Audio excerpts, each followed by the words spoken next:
Oh, Mother Yashoda is not here. I'm going to go crawl in the kitchen. So the gopi's crawling on the sands of the Yamuna. I am Gopal. And then another gopi says, hey, you, hey chor, hey makan chor.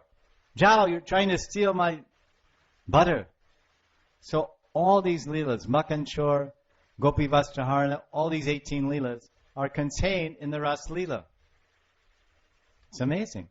When you enter the Ras Lila, you're going there to find about the sweet exchange of love between Radha and Krishna. And you experience so many other lilas, a kaleidoscope of lilas manifest in the context of the divine Rasa Lila.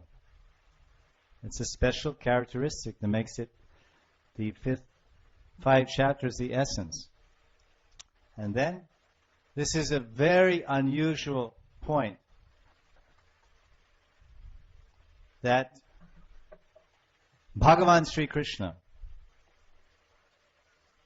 in the Bhagavatam, earlier in the Bhagavatam, and throughout the Bhagavatam, Krishna is always described as Swayam Bhagavan Sri Krishna. He is Swatantra, he is completely independent, he is Sarvagya, he is all-knowing.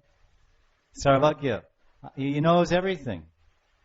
G-O-D, God, the generator, operator, destroyer.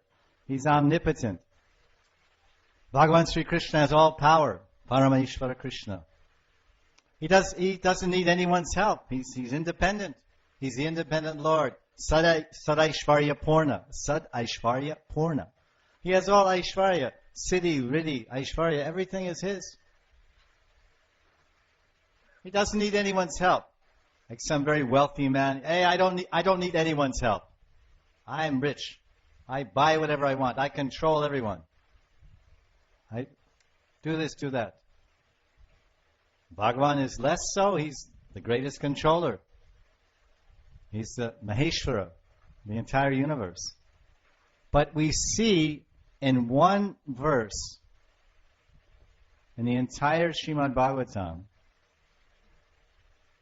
we see a most unusual feature of Bhagavan Sri Krishna.